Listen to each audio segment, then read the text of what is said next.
renonçons à tout pour le Christ, il est notre justice. En le suivant dans sa passion, nous recevons sa vie. Le Christ qui nous saisit nous fait partager sa victoire, notre récompense. Guéris nos cœurs, Seigneur Jésus, par ton évangile. Lave nos fautes et souviens-toi, nous sommes ton peuple. Portons au Christ notre faute, il ne condamne pas. Dieu est plus grand que notre cœur, n'accusons personne. Va et ne pêche plus, comme la femme adultère. Lève-toi et marche. Guéris nos cœurs, Seigneur Jésus, par ton évangile. Lave nos fautes et souviens-toi, nous sommes ton peuple. Toi le chemin, la vérité, donne-nous la vie. Tu es la lumière de nos yeux, conduis-nous au Père. Apprends-nous à prier, à jeûner pour mieux t'aimer, à donner aux pauvres. Guéris nos cœurs, Seigneur Jésus, par ton évangile. Lave nos fautes et souviens-toi, nous sommes ton peuple.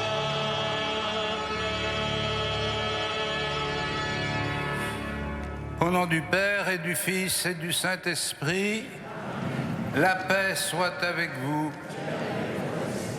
Bienvenue à vous, frères et sœurs, qui êtes venus ce soir en cette cathédrale pour célébrer l'Eucharistie du jour du Seigneur, du jour de la résurrection à laquelle nous nous préparons en ces derniers jours du Carême.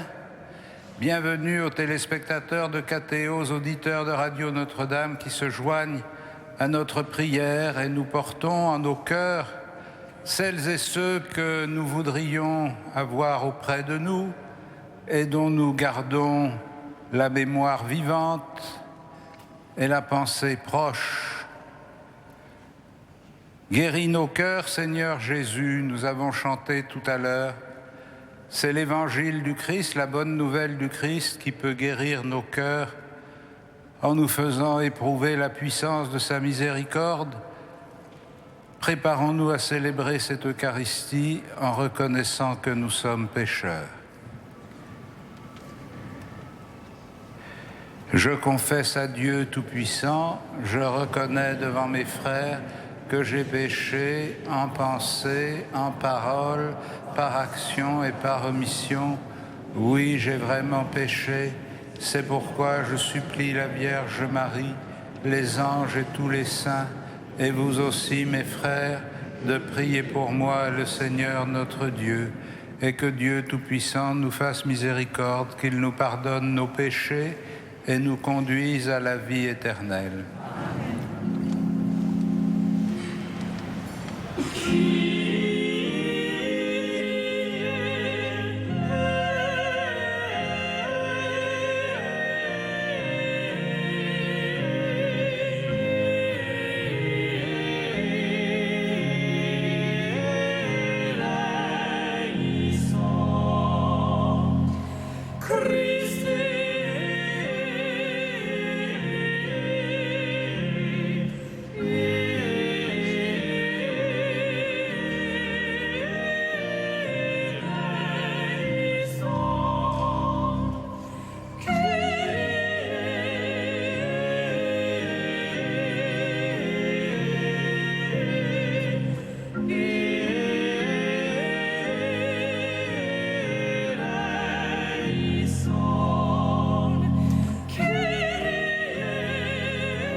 Prions le Seigneur. Seigneur, que ta grâce nous obtienne d'imiter avec joie la charité du Christ, lui qui a donné sa vie par amour pour le monde, qui vit et règne avec toi dans l'unité du Saint-Esprit, maintenant et pour les siècles des siècles.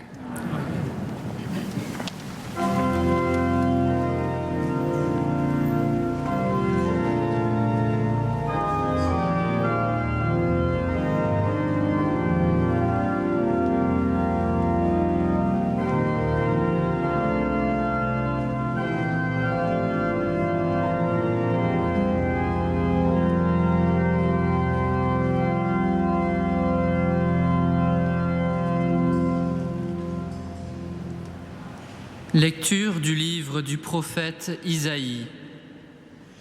Ainsi parle le Seigneur, lui qui fit un chemin dans la mer, un sentier dans les eaux puissantes, lui qui mit en campagne des chars et des chevaux, des troupes et de puissants guerriers. Les voilà tous couchés pour ne plus se relever, ils se sont éteints, consumé comme une mèche. Le Seigneur dit : ne faites plus mémoire des événements passés, ne songez plus aux choses d'autrefois. Voici que je fais une chose nouvelle. Elle germe déjà. Ne la voyez-vous pas ? Oui, je vais faire passer un chemin dans le désert, des fleuves dans les lieux arides. Les bêtes sauvages me rendront gloire, les chacals et les autruches, parce que j'aurai fait couler de l'eau dans le désert, des fleuves dans les lieux arides, pour désaltérer mon peuple, celui que j'ai choisi.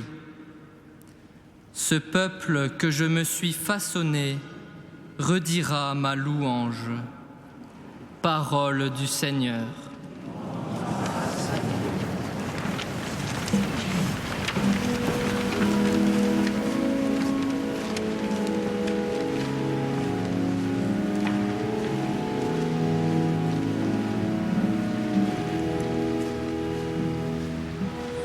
Le Seigneur a fait merveille, nous voici dans la joie. Le Seigneur a fait merveille, nous voici dans la joie. Quand le Seigneur amena les captifs à Sion, nous étions comme en rêve. Alors notre bouche était pleine de rire, nous poussions des cris de joie. Le Seigneur a fait merveille, nous voici dans la joie. Alors on disait parmi les nations, quelle merveille fait pour eux le Seigneur, quelle merveille le Seigneur fit pour nous, nous étions en grande fête. Le Seigneur a fait merveille, nous voici dans la joie. Ramène, Seigneur, nos captifs, comme les torrents au désert, qui sèment dans les larmes, moissonnent dans la joie. Le Seigneur a fait merveille, nous voici dans la joie. Il s'en va en pleurant, il jette la semence, il s'en vient dans la joie, il rapporte les gerbes.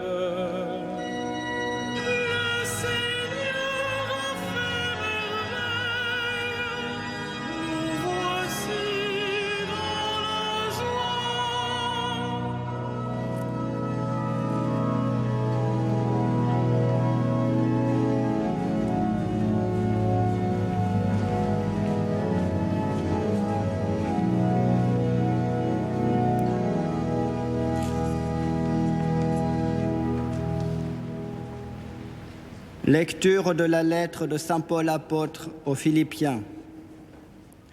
Frères, tous les avantages que j'avais autrefois, je les considère comme une perte à cause de ce bien qui dépasse tout, la connaissance du Christ Jésus, mon Seigneur.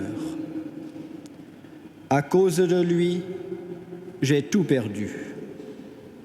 Je considère tout comme des ordures, afin de gagner un seul avantage, le Christ, et en lui d'être reconnu juste, non pas de la justice venant de la loi de Moïse, mais de celle qui vient de la foi au Christ, la justice venant de Dieu, qui est fondée sur la foi. Il s'agit pour moi de connaître le Christ, d'éprouver la puissance de sa résurrection et de communier aux souffrances de sa passion, en devenant semblable à lui dans la mort, avec l'espoir de parvenir à la résurrection d'entre les morts. Certes, je n'ai pas encore obtenu cela. Je n'ai pas encore atteint la perfection. Mais je poursuis ma course pour tâcher de saisir, puisque j'ai moi-même été saisi par le Christ Jésus. Frères, quant à moi, je ne pense pas avoir déjà saisi cela. Une seule chose compte. Oubliant ce qui est en arrière et lancé vers l'avant, je cours vers le but en vue du prix auquel Dieu nous appelle là-haut, dans le Christ Jésus. Parole du Seigneur.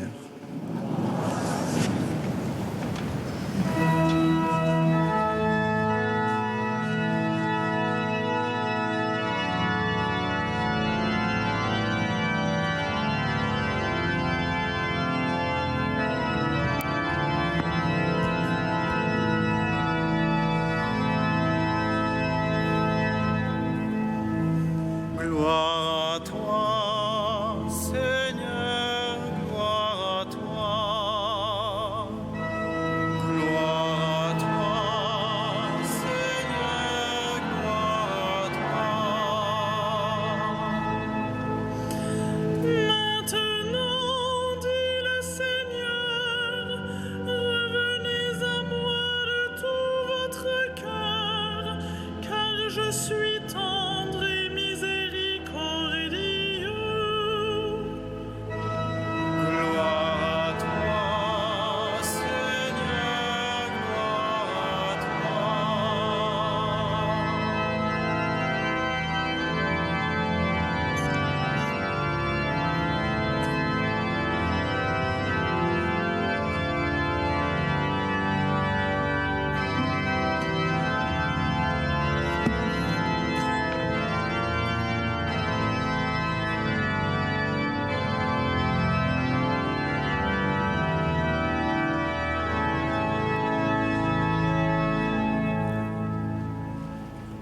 Le Seigneur soit avec vous. Et avec votre esprit, Évangile de Jésus-Christ selon saint Jean. gloire à toi, Seigneur.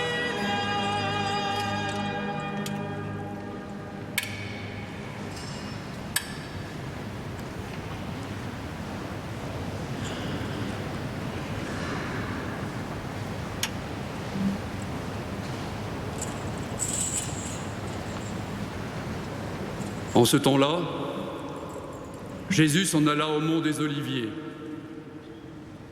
Dès l'aurore, il retourna au temple.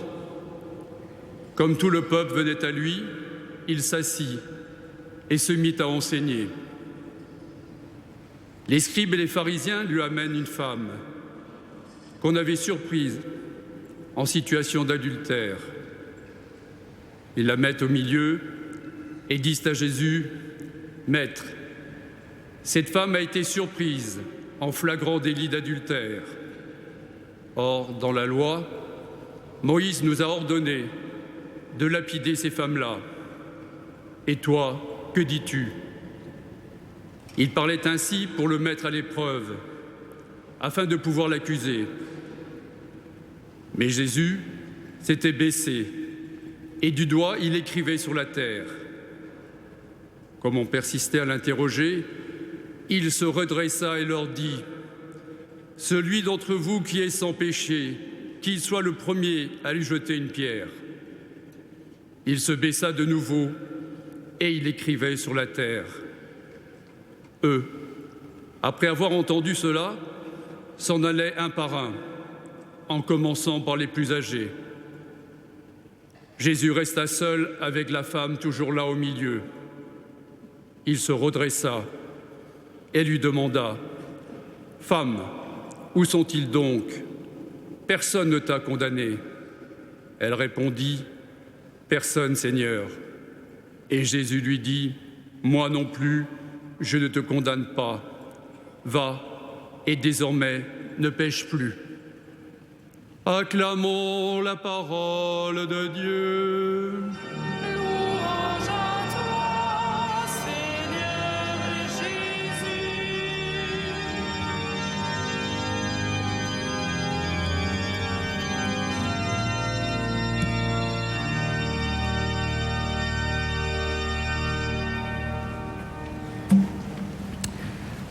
Frères et sœurs, la rencontre que l'évangile de Saint Jean nous propose en mettant face à face les scribes et les pharisiens d'un côté, Jésus de l'autre et la femme adultère au milieu, pose avec une acuité particulière la question de la miséricorde. Et puisque nous sommes dans une année jubilaire de la miséricorde, selon la décision qu'a prise le pape François, nous ne pouvons pas contourner cette question.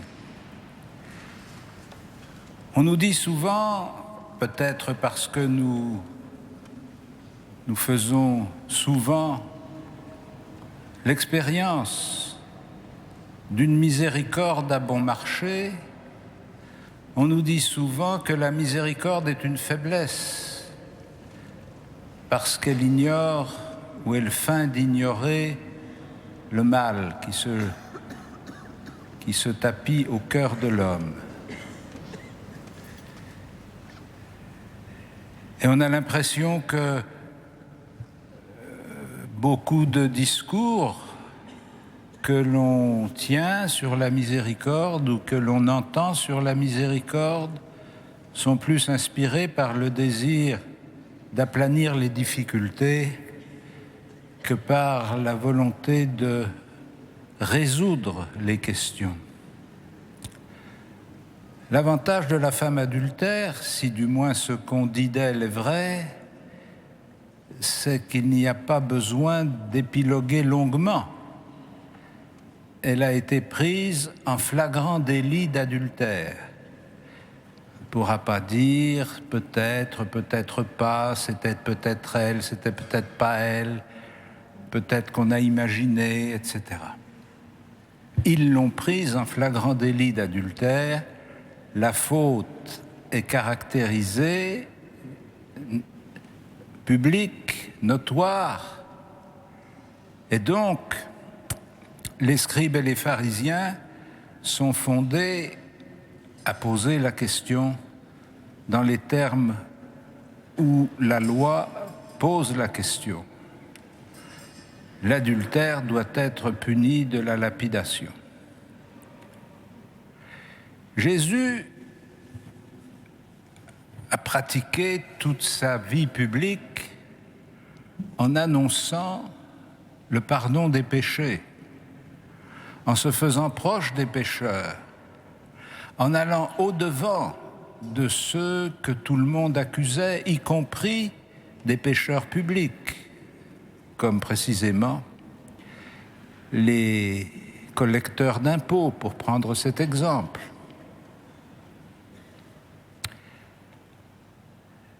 Comment va-t-il réagir Est-ce qu'il va réfuter la loi ou est-ce qu'il va accepter la loi? Nous le sentons bien, ce débat ne concerne pas seulement la femme adultère, Jésus, les scribes et les pharisiens. Il nous concerne tous dans la mesure où tous, à un moment ou à un autre, nous sommes confrontés à des situations de faute et de culpabilité réelles, constatées et incontournables. Aussi, la manière dont Jésus va réagir doit nous ouvrir des perspectives sur nos propres réactions. Or, la réaction de Jésus, c'est de ne pas entrer dans le débat qui lui est proposé, mais de retourner la situation, c'est-à-dire non pas de se placer dans la position de juger la femme pécheresse, mais dans la position de nous demander si nous-mêmes, nous ne sommes pas pécheurs. Autrement dit,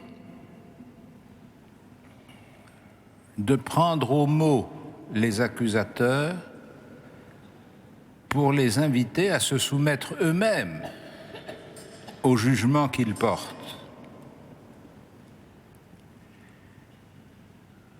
En méditant sur ce passage de l'Évangile, je ne pouvais pas m'empêcher de penser à un travers de la société dans laquelle nous vivons,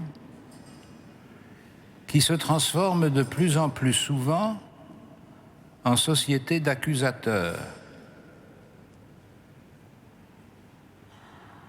Et de me demander d'où vient cette virulence accusatrice, d'où vient cette volonté de toujours trouver non seulement des responsables, mais surtout des coupables. Qu'il s'agisse d'actes mauvais, comme c'est le cas de cette femme, et comme c'est le cas d'un certain nombre de gens autour de nous, qu'il s'agisse d'événements dont personne n'a voulu la réalité, mais qui sont arrivés quand même, ou qu'il s'agisse même d'événements naturels.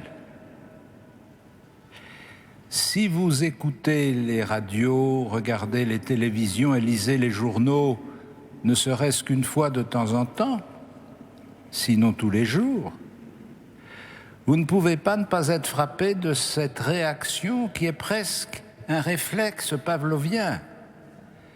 Dès qu'il y a un accident, à peine on se soucie des victimes, mais tout de suite, on cherche qui va pouvoir être accusé.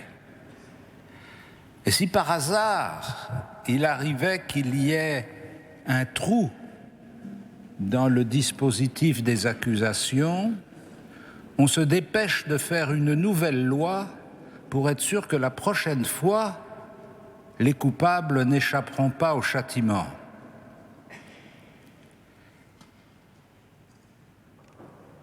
Et en pensant à ce réflexe si pharisien de notre société, qui consiste à s'ériger en juste juge de la faiblesse des autres, je ne peux m'empêcher de penser: qu'est-ce que nous avons à cacher? Qu'est-ce que nous voulons oublier? Qu'est-ce que cet esprit vindicatif est chargé de passer sous silence? Et c'est cela que la parole du Christ va mettre en lumière. Non pas d'entrer dans le débat de savoir jusqu'à quel point elle est coupable et jusqu'à quel point elle doit être exécutée, etc., etc., mais de demander aux accusateurs qui d'entre eux est innocent.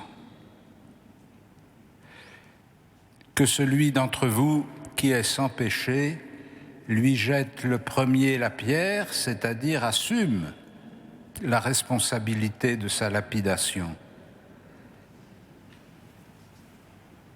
Il fait ressortir ainsi que la logique de l'Évangile n'est pas une logique de mise en accusation, mais une logique de mise en responsabilité. Le Christ ne se joint pas aux accusateurs, mais il appelle les accusateurs à prendre conscience de leur propre responsabilité.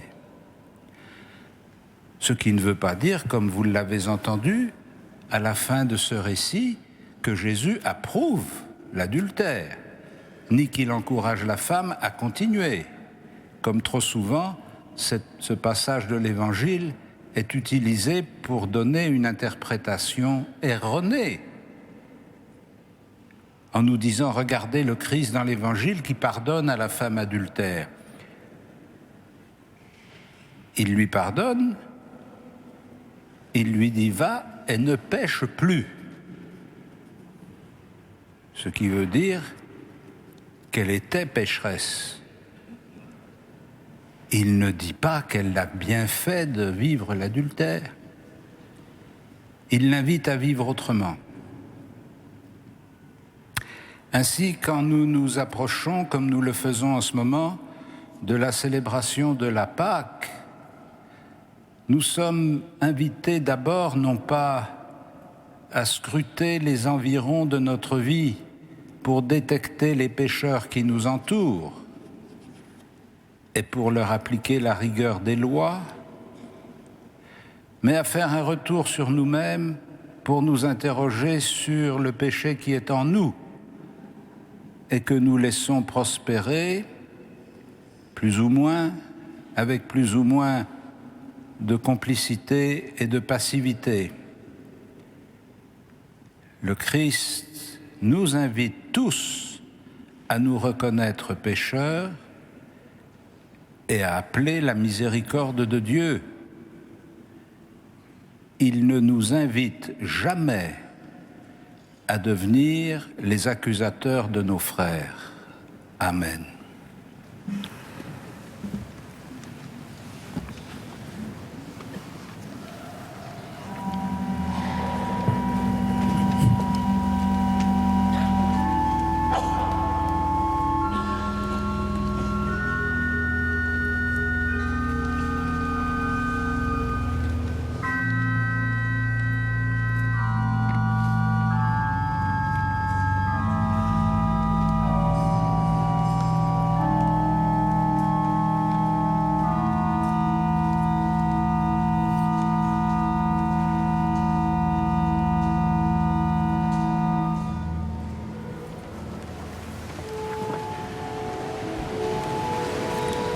Credo in unum Deum, Patrem omnipotentem, factorem celi et terrae, visibilium omnium, et invisibilium.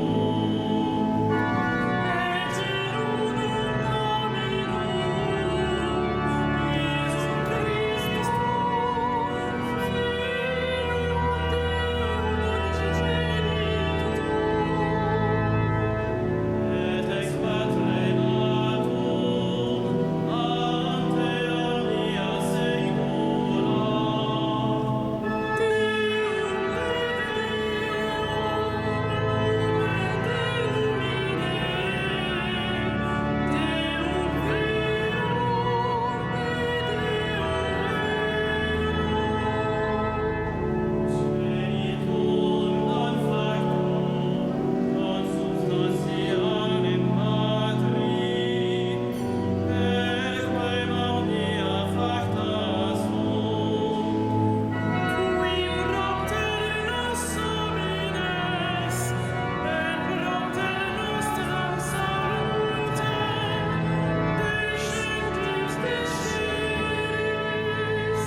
Prions ensemble au moment d'offrir le sacrifice de toute l'Église.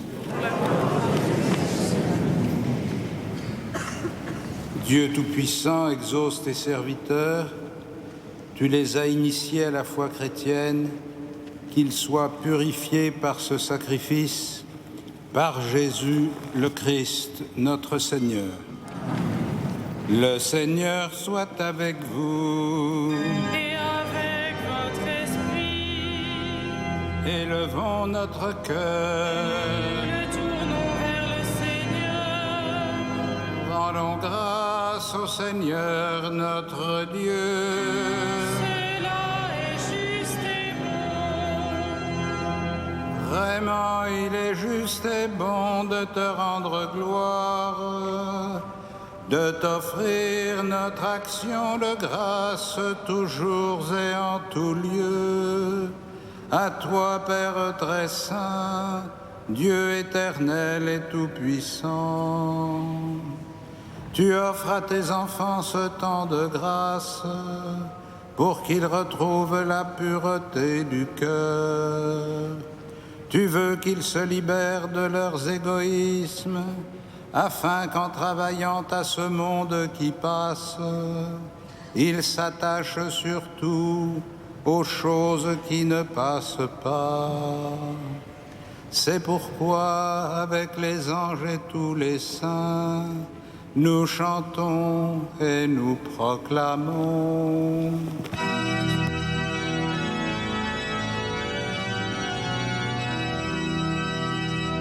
Saint, Saint, Saint, le Seigneur, Dieu de l'univers, le ciel et la terre sont remplis de ta gloire. Hosanna au plus haut des cieux, béni soit celui qui vient au nom du Seigneur. Hosanna au plus haut des cieux. Tu es vraiment saint, Dieu de l'univers, et toute la création proclame ta louange. Car c'est toi qui donnes la vie, c'est toi qui sanctifies toutes choses par ton Fils Jésus-Christ, notre Seigneur, avec la puissance de l'Esprit Saint. Et tu ne cesses de rassembler ton peuple afin qu'il te présente partout dans le monde une offrande pure.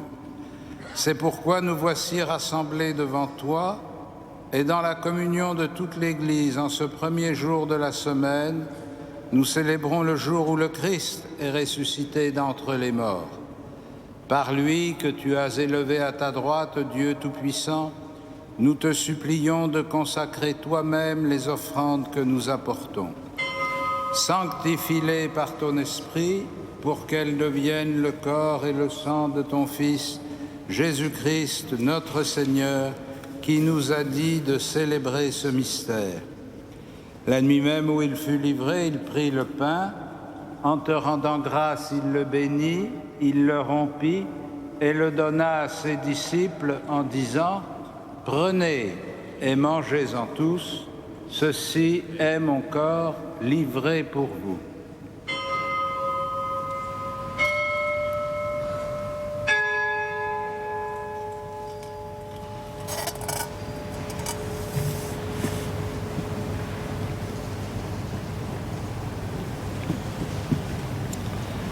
De même, à la fin du repas, il prit la coupe.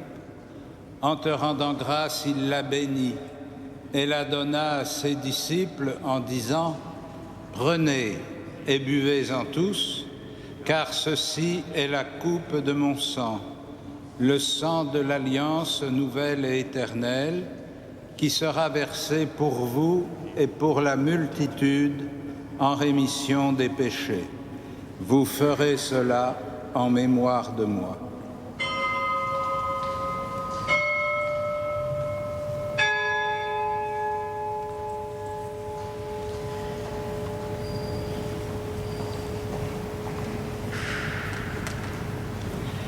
Il est grand le mystère de la foi.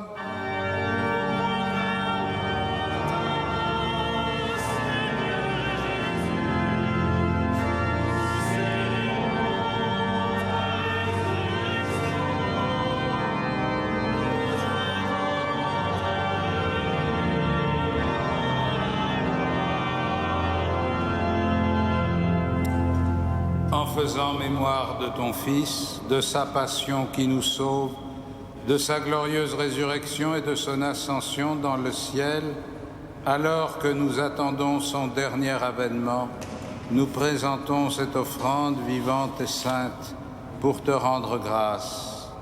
Regarde, Seigneur, le sacrifice de ton Église et daigne y reconnaître celui de ton Fils qui nous a rétablis dans ton alliance. Quand nous serons nourris de son corps et de son sang et remplis de l'Esprit Saint, accorde-nous d'être un seul corps et un seul esprit dans le Christ, et que l'Esprit Saint fasse de nous une éternelle offrande à ta gloire, pour que nous obtenions un jour les biens du monde à venir auprès de la Vierge Marie, la bienheureuse Mère de Dieu, de Saint Joseph, son époux, avec les apôtres, les martyrs, Saint Denis et tous les saints qui ne cessent d'intercéder pour nous.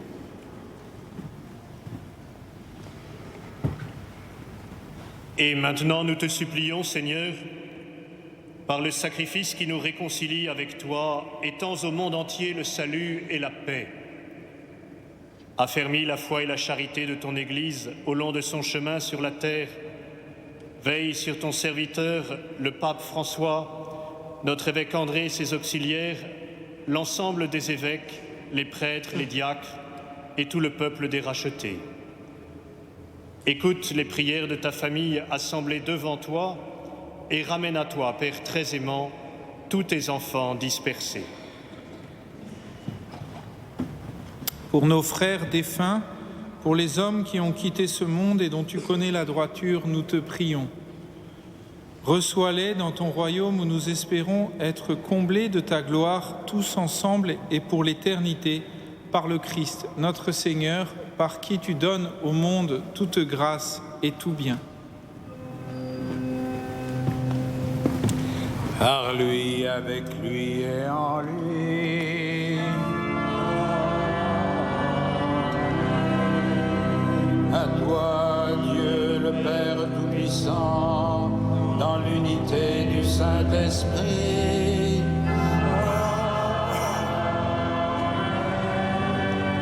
tout honneur et toute gloire pour les siècles des siècles.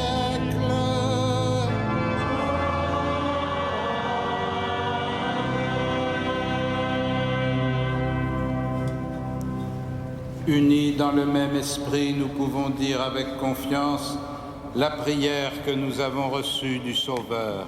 Notre Père qui es aux cieux, que ton nom soit sanctifié, que ton règne vienne, que ta volonté soit faite sur la terre comme au ciel. Donne-nous aujourd'hui notre pain de ce jour. Pardonne-nous nos offenses comme nous pardonnons aussi à ceux qui nous ont offensés, et ne nous soumets pas à la tentation, mais délivre-nous du mal. Délivre-nous de tout mal, Seigneur, et donne la paix à notre temps. Par ta miséricorde, rends-nous libres du péché. Rends-nous forts devant les épreuves en cette vie où nous espérons le bonheur que tu promets et l'avènement de Jésus-Christ, notre Sauveur.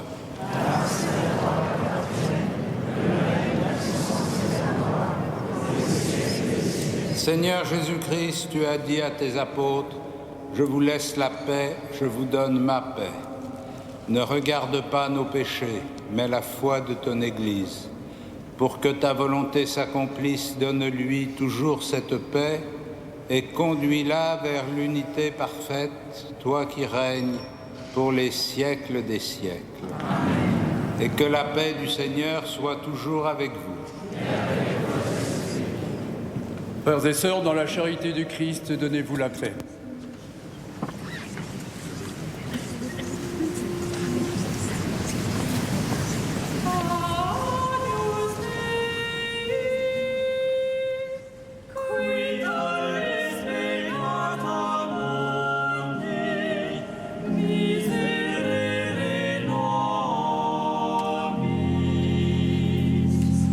Agnus Dei, qui tollis peccata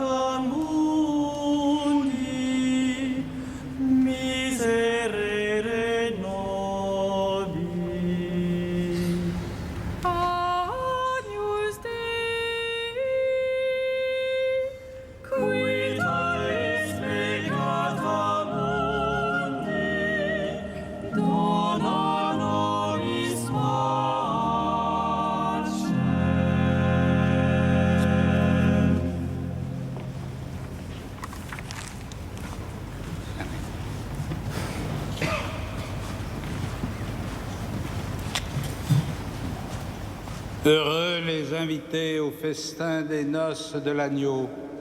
Voici l'agneau de Dieu qui enlève le péché du monde. Seigneur, je ne suis pas digne de te recevoir, mais dis seulement une parole et je serai guéri.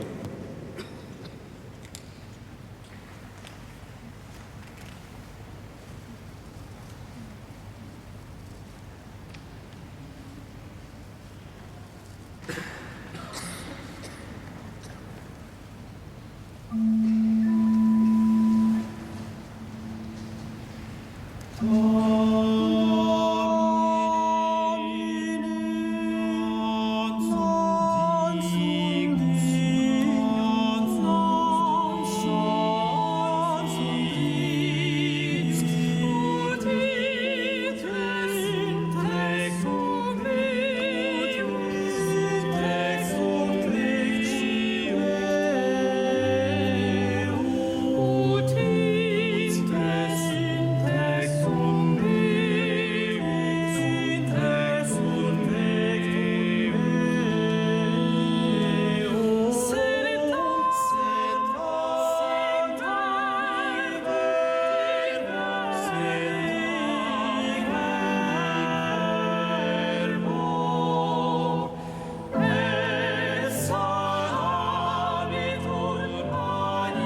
Frères et sœurs, bonsoir. Je souligne quelques événements de cette semaine. Tout d'abord, mardi prochain, 15 mars à 20h30, un concert orgue et ondes Martenot avec des œuvres d'Olivier Messiaen et Michel Foison. Nous aurons une audition d'orgue comme à l'accoutumée samedi prochain à 20h. Vous le savez, nous entrons ensuite dans la grande semaine sainte. Si vous ne les avez pas encore mémorisés, vous avez les horaires de la semaine sainte dans les feuilles qui vous sont données. Attention, pour le dimanche matin des rameaux, il y a une modification des horaires par rapport aux messes du dimanche habituelles. Après la messe de 8h30, il y aura une messe à 10h30, puis à 12h30. Donc notez bien ce changement. Dans l'après-midi de ce dimanche des rameaux, nous aurons la dernière conférence de carême donnée par Monseigneur Barthélemy Adoukonou, secrétaire du Conseil pontifical pour la culture. Et puis le soir, à l'heure habituelle, son éminence le cardinal André XXIII présidera la messe des rameaux et de la Passion du Seigneur. Enfin, je vous signale que nous avons édité quelques conférences qui ont été données par des chapelains de la cathédrale qui peuvent nourrir votre intelligence de la foi. Appelé pour le Christ du chanoine Denis du Pontfauville, à l'école du Christ, l'évangile de la famille du chanoine Jacques de Longeau, et Témoins de la miséricorde, les conférences que j'ai moi-même données avant Noël. Ces textes sont disponibles à partir de demain à l'accueil de la cathédrale pour le prix modeste de 7 ou 8 euros. Et vous pourrez aussi les trouver en principe à la procure. Voilà, je vous souhaite une très bonne semaine et nous poursuivons notre prière.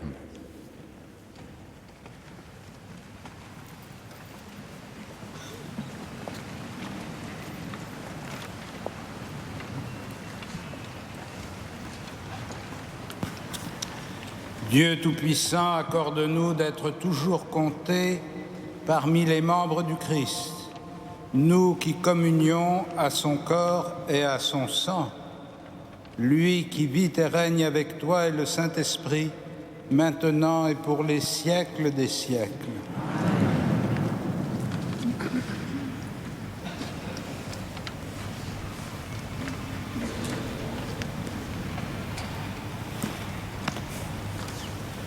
Le Seigneur soit avec vous. Que Dieu Tout-Puissant vous bénisse, le Père, le Fils et le Saint-Esprit. Allez dans la paix du Christ.